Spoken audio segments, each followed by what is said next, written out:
Se ti fermi un attimo, ti racconto di Potito, un ragazzo sardo, primo martire a Nora, prima di Efisio e torturato più di tutti.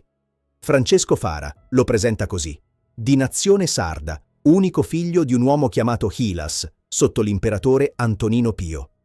Potito cresce, rompe con la religione del padre e comincia a fare cose che non sono più alla portata dell'uomo normale. Guarisce dalla lebbra una donna di nome Quiriaca. A Roma libera la figlia dell'imperatore da ciò che viene descritto come uno spirito maligno. Dove passa lui, gli idoli crollano, le statue degli dei si spezzano. Manda in frantumi il sistema religioso dell'impero. L'impero reagisce. Potito viene arrestato, bastonato, legato con catene di ferro e chiuso in carcere. Fara dice che nella cella appare un messaggero dall'alto, un angelo. Le catene si sciolgono come cera e il prigioniero esce dalla prigione più forte di prima. Allora partono le torture vere. Potito viene messo sull'Eculeus, il cavalletto di tortura, tirato, slogato, stirato come carne da macello. Subisce l'exungulatio, le unghie strappate una per una. È condannato ad bestias, le fiere lo circondano, ma non lo toccano. Allora preparano una sartago olei ferventis, una grande padella piena di olio che bolle, lo gettano dentro. Secondo il racconto ne esce illeso. Quando neanche questo funziona, resta solo la cancellazione. Gli cavano gli occhi, gli tagliano la lingua. E infine lo fanno decapitare in Apulia il 13 gennaio. Fara chiude con un'immagine netta. L'anima di Potito esce dal corpo in forma di colomba e sale verso l'alto. Il corpo invece viene raccolto e portato via.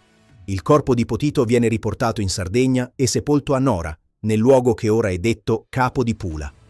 È lui il primo martire legato a quel promontorio.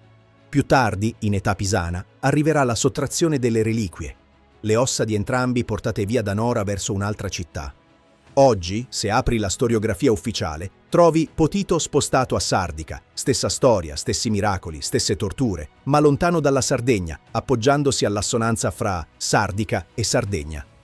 Fara riporta Potito al suo posto.